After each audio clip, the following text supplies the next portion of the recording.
mission to end, silence the stigma and shame about suicide loss, ideation, and mental health. Please, won't you join me?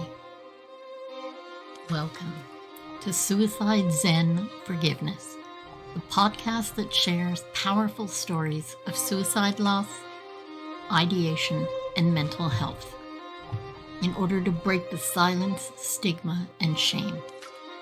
Our mission is to encourage empathy for those experiencing these challenges. Every narrative serves as a beacon of hope on to touch lives and inspire resilience. Won't you join me in this journey as we share stories to help others to find hope? Please note this podcast is for educational purposes and may contain triggering content. If you're grieving or experiencing mental health issues, please reach out to your local suicide hotline or mental health office for immediate help. And now, let's start the show.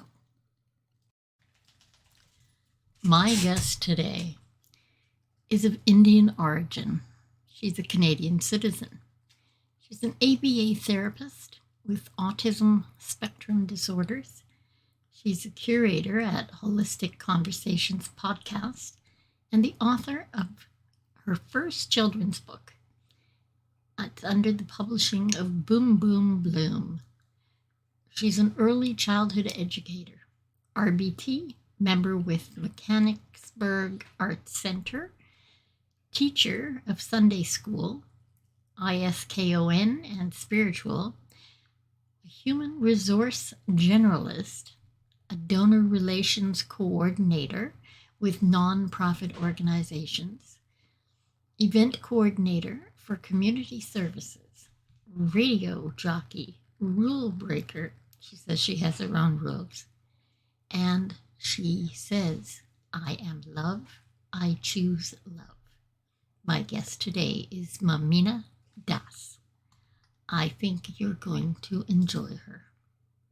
It's wonderful to be here with my guest, Mamina. Thank you so much for joining me today. Thank you, Elaine. It is always a pleasure seeing you, talking to you. And let me tell you, I just love your red lipstick. Thank you so much. Yeah, it's pretty red. I'm used to wearing pink, but I happen to have black and red on today and thought I would make myself a little, and yeah, a little quite bright, but then so's my hair, so why not? We are going to talk today in the, let's say, mental health space, perhaps more than anything else in our repertoire. But I think it's really interesting. When I asked Mamina what we wanted to cover today and how we would start, we're going to use for her response to me. So we're just going to go right ahead. I want you to answer exactly. I said, where are we going in this mental health space? And you said to me, go ahead. Now I said, I am love and I choose love. What an incredibly beautiful way to start a conversation. You radiate warmth, joy, and I am really honored to have you as my guest. So, why don't you give us a little bit more on how you came to a place where you understand you are love and you choose love? There has to be a story behind that. There is a very beautiful story, but the beauty is understood, was with that beauty for quite some time in my life. Then it got lost. And then again, I am searching for it every day, every moment, I would say. And I would also like to say that it is challenging. It is challenging. It's very challenging. So I would like to say that this understanding I am loved definitely comes from a parent because they had a love, And my father was insanely in love with my mom. Insanely. I mean, he was mad for my mom. And we have seen not in words, but in action as well. From there, he used to my mom and every other person in his family and outside. He used to always carry two things with him. One is the smile, no matter what challenges he is facing. But he always was able to courage up to breathe, keep that smile. That is a lesson for me every moment of my life. I have seen that until he was on earth. I have seen that every day, every day. And from there comes the courage to at least have that consciousness that I am loved, no matter what I go through. At the end of the day, whenever I'm going to sleep or whenever I'm sitting to meditate. Wow, that that is just so beautiful. And I have to say, it's interesting that you said that about your parents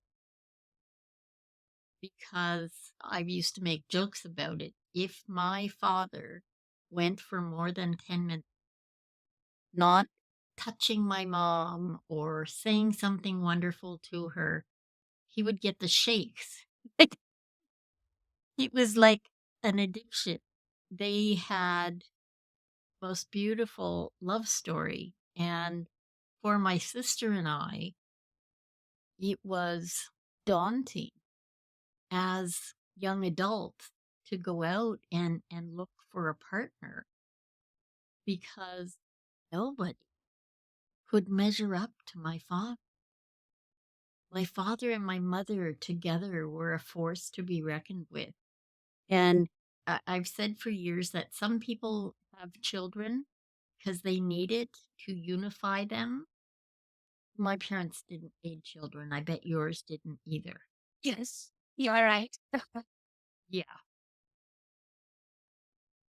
And do you still are either of your parents still alive?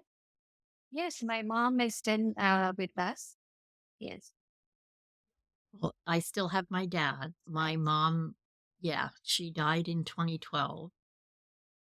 And up until last fall, my father went to the cemetery every week, brought her a red rose. Just over a year and a half ago, he was diagnosed with dementia.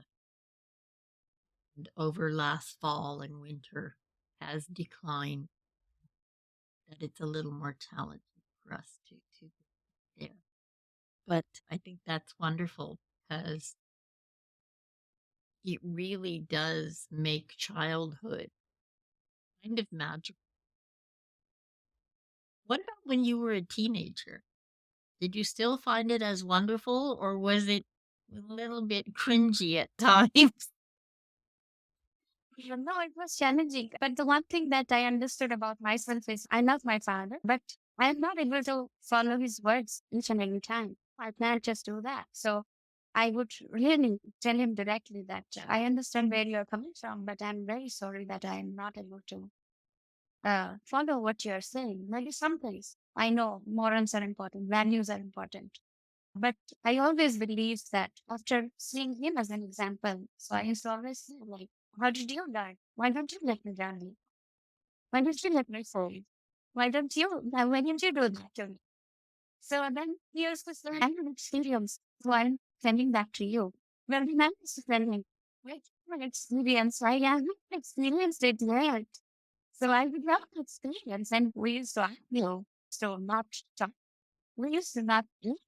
And we used to be like, thank you. I used to be like, no, I'm not talking to you because I love you. I see you. I understand where you're coming from. But you are so routine. You're just so routine. Someone that is not that. So then really, it just be very difficult for him to let us with and children to see us suffering worse. And it's so difficult. But then we have no choice. We have our lives too. So So they used to somehow, not with agreement, but disagreement. Uh, and then both me and my brother, I have a younger brother, so we chose our lives.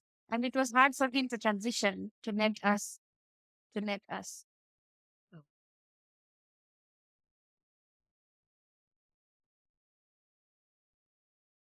Yeah, it's funny that it's so much love and so much consideration, so much concern can be as stifling as the other side of the coin. Parents that didn't really care or didn't have the time for their children or the that deep love that obviously your parents did. But it is challenging, I think, when as we come into our own, as you become a teenager and that soup of hormones and everything else takes over, you are striving to develop your own values and develop your own make your own decisions. And it's when, as traditionally, young people are trying to separate themselves from the family and make themselves singular as opposed to being part of that family. And I know in your culture, like in mine, the extended family is very important. When we came to Canada, my father and mother, rather than bring their furniture and all the material things, they spent the money on my grandmother and aunt because it was more important to them to have our family together. And how old were you when you came? I was Oh, wow. Okay. It's a long time later than me. And right. is your mom still in India? We live in India. She stays with my brother. My brother is in India. So she visits me. She visited me in Canada. She visited me in US. I'm waiting again for her next visit. Oh, very nice. Very nice. Yeah. You said that there was a time that things became very difficult for you or difficult for you to remain in that state of understanding you are loved. Walk us through them. Absolutely. Now, I have really become comfortable sharing my story without sinking into my emotions. So that's the progress. That's a blessing. That's the gift that I would say. But again, you are giving me an opportunity to look back and to walk through my experience and my life. So it's lovely, man. Thank you so much to again share my story. So, what I would say is when I lost myself, a part of me, I would say, because I was then, before marriage, I was a daughter. I had not much responsibility. I was only responsible for my career, my studies, at home, little bit of family, a little bit of friends. It was all about and around me. But married and in India, as it is, we are coming from one family to another family. So lots of adjustment and lots of setting reset because new people, family, new values, different culture, different upbringing, so many things that is there to learn. And now I'm thinking that how did I do that? But somehow I did it. So I would say again, that is also a blessing which helped me in my faith carry through that journey. So there, I lost myself in a sense. I was then a wife. Priorities changed. Priorities changed. The location changed. I was in India. So everything was all set. Uh, I had a child, I was a wife, I was working, and everything was there. But still, I was able to be with myself a little bit, not too much. But when we moved the location from one country, from your mother country to another country, then everything is new for you, right? Everything is new. You don't have any help. You have to do everything on your own. So by prioritizing husband, his work, his life, my son, his life, because he was just starting to uh, grow and as a much of responsibility, share an experience. When we landed in Canada, it was minus 35. And before that, Oh, we used to live in Dubai. It was plus 55. Just imagine yeah. the temperature difference. Just that's a lot. And we were not able to buy a car immediately. We needed credit, this, that, and so many other things. So my husband used to travel in public transport, and I used to walk my son to school. And there was knee, the snow used to pile up until our knee. You know very well. So what came to me is like, Indian is very jolly by nature. You are too jolly. And I never said when we used to walk in the snow, I never told him that, oh my God, life is so difficult. I never said that. I used to tell him, like, it's fun. Why make snowballs? Let's throw at each other. Let's keep walking, make points, make your footprints. Stay in the snow. And by redirecting him, fully directed myself happy, I was happy myself. So no more suffering. It wasn't random. It was rather a situation transformed from suffering to something fun, joy. Yes, something new. Let's open up to something new. So this happened, and from Canada, in Canada we lived in three cities. So until we moved to British Columbia, Vancouver, I was not in the priority. I was in the priority as a homemaker, as a mother, as a wife, and I did whatever I could do.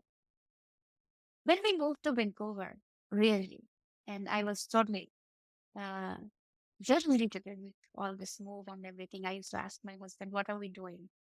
What more you want to want to go?" So, this was a question I am asking from my frustration, not from any other thing, because I was constantly thinking of myself and what should I ask to my husband? I cannot ask this to myself. So, but also to understand, like he's also working for his career. Okay, someone has to have good career, and financially we have to be strong so that at least we can manage our things. We are not asking money back from India for help or something like that. We should be economically dependent so that we can just run our house and we can take care of our child as a family. In Vancouver, when my son was 8 years old, he was able to walk to school, got up by walking, he made friends, he was into so many classes. So I had a lot of time for myself. I was not able to grieve for my father's leaving his body. It was all there. I never realized this because life is going on, days are passing by, I'm doing my thing and so many other things.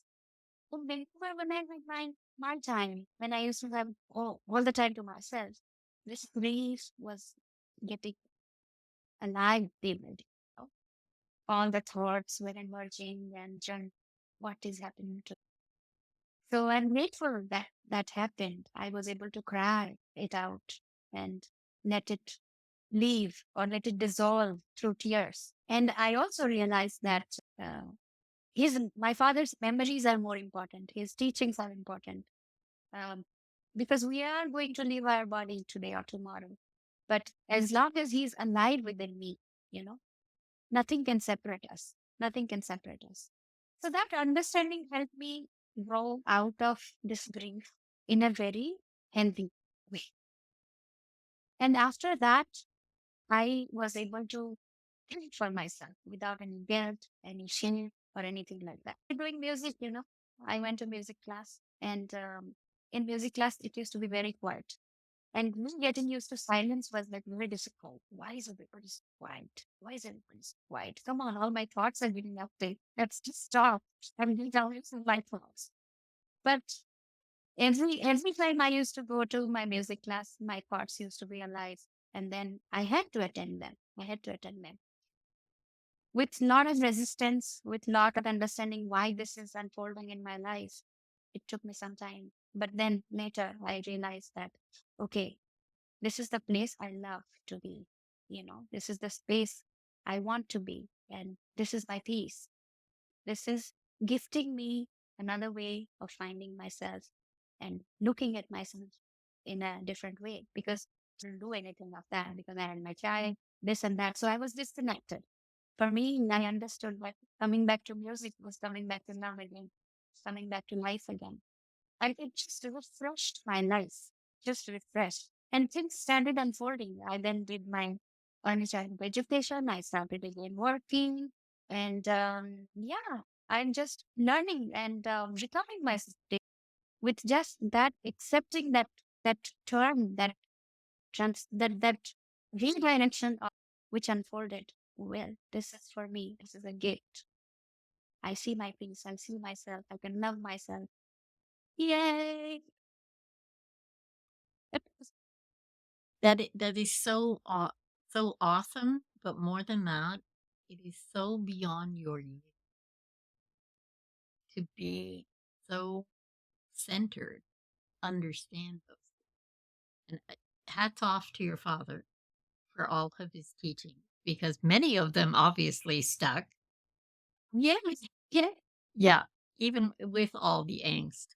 And something that I think is really important that you talked about is being able to let go of your grief and go through it by crying.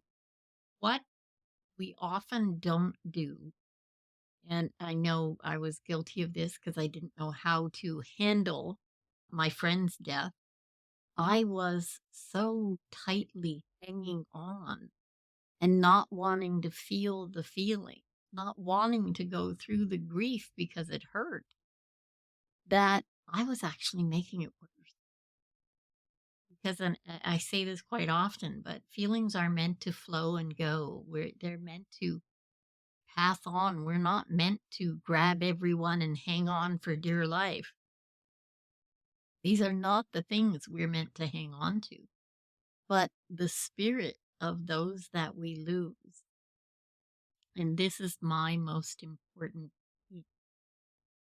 I want to instill empathy into the area of suicide loss, because for so long, people put the people we lost by suicide in a totally different area. And you didn't get to maintain their spirit with you. To know, like you said, your father will always be with you as long as you keep his memory alive. And it's something that I think it's partly cultural as well, because we lost my aunt in 1979 and we lost my grandmother in 1985. My grandchildren, the youngest one is 7, they know them almost as well as we do. Because when we have family dinners, when we talk about stuff, when we make jokes, when we laugh, everybody in the family is included. They talk about things my grand did when they could not have known because they were not there. But we have made all of them, and this includes their great grandparents on the other side as well. They're all part of their lives because we keep those memories alive.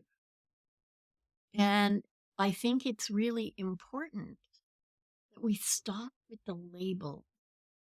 It doesn't matter how someone died, it doesn't matter how they passed on. The fact is, they did.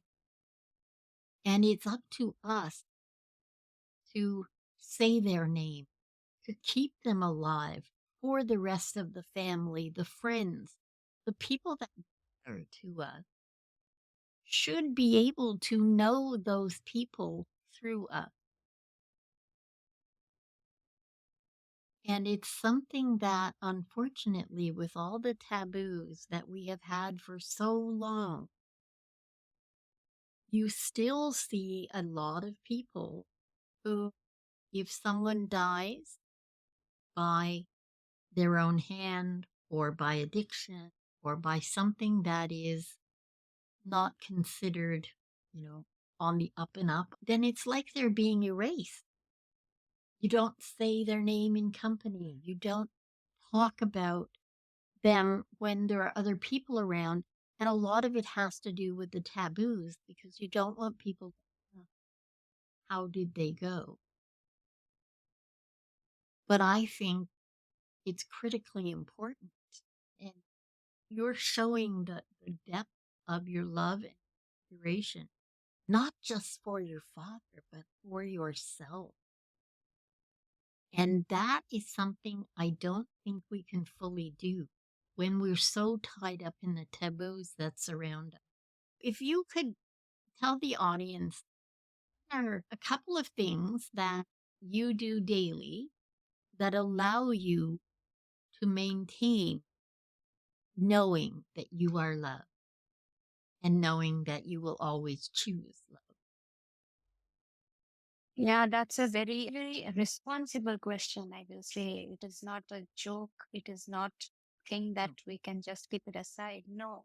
Knowingly or unknowingly, love is always there. It's just us that we are not seeing it or it. It's always there. So we have to, the one thing I know is uh, just preparing myself no matter what, without any conclusion. Let me start with love. Let me just start with love. What that does to me personally is because I work with children who are autistic. So you need a lot of patience to work with them. And for me, to learn to be patient was very difficult because I was not able to wait. So I want it. If I am doing it and I am not dependent on anybody, then I'm doing it, right away doing it. But that is not going to be the same in every situation. When I am working with a child, so many other adults are involved, right? And what is my experience? My experience is just 4 years. So I am just a kindergartner, if I think myself to be that. And with that, with acceptance of my limited knowledge, I am also opening up for learning. When I open up myself to learning, then my is not visiting. My insecurity is not visiting. My fear is not visiting me. Because when I say I am a kindergartner, I see life is very big. Life is very big. And I don't know what situations will come, right? So what best I can do? Learn and I can love what I am doing. For me, if somebody tells me, have patience, I cannot take that easily. But if somebody says, we are all love, so that thought, it shows them so well that I can wait for 1 year, you know, because we have seen that without love, nothing sustains. Nothing sustains. It will be a very bumpy road. It will be with so many hurdles. You have to have so many hiccups. You know that. You know that. And also, you have to consider that you are not going to be alive forever, forever. And everybody is here for a purpose. Even if you are having a conflict with someone, you go for it. Don't, not with your ego, but with your love. Fight it well. Fight it well. Fight with love. Stand for love. Stand for love. So that one thing, love, is a problem solver for me. And everybody is accommodated. So all good.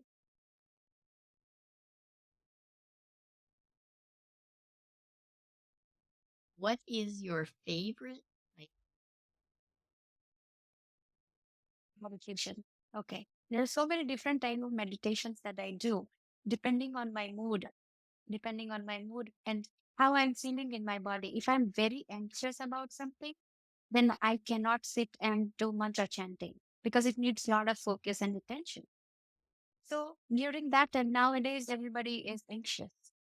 And to do that, first thing is no matter where you are, you can take a breath. That is not separate from you. that is within you. Just put your mind in, breathe, breathe, breathe. That is that is a solution in every situation. Every situation. If you are willing, I will have to also say, if you are willing to yours, center yours, center yours. So centering yourself is the consciousness, you know. Then there are different modalities, like breathe. Like I also walked in the grass, not thinking about anybody. No, it's just counting my steps, feeling the grass, feeling the grass. I'm not thinking about anybody, anywhere. Just my body, my feet, stepping gently. What that has taught me is gentleness. That has taught me gentleness. Love the grass because you're walking on it. Be grateful for it. Even drinking a glass of water, when you're drinking a glass of water, love it. Take it. Don't chug it. Drink it. Good point. Good point. And also one last thing, like for me, my hobbies are like meditation. So if you have a hobby, you must understand that is spirituality and that is meditation. So treat it with responsibility. Love it. That's so beautiful. And to put some of what you just said in terms of kind of today's buzzword, being mindful. People talk about being mindful, doing mindful meditation. That's exactly what you just said. Don't chug the water. Take it slow and pay attention. Be in the moment while you are drinking water, even though some of us don't. I have learned it, Elaine. It's not a one day thing. I have suffered and I learned. I can chug water. It's easier. Believe me, it's easier. I can do that. But that's so fun. And you will find when you start paying attention and being in the Yes. moment, you notice so It's much more. interesting. Yeah. It You really it's is. interesting when you take talking about water because that is the simplest thing that we can do. And we cannot live without that. So every day we need to drink water. If paying attention to your breath is difficult or you're not in touch or dissociating, that's a different thing. But when you are drinking water, so take the water, what's right inside you. You know, make it how interesting it is. Allow it slowly, let it flow through it in your stomach. It's just, it's amazing.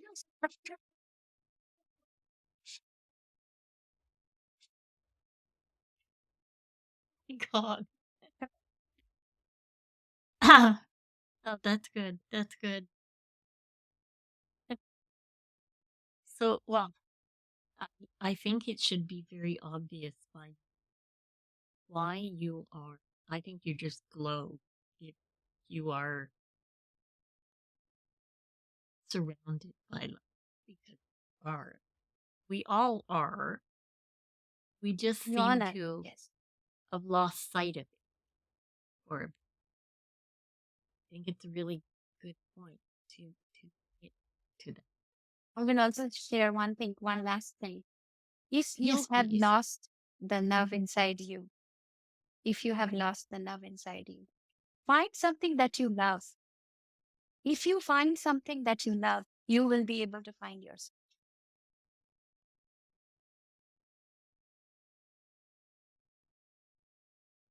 When you find something,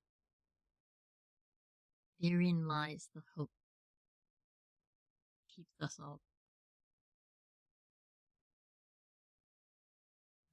good.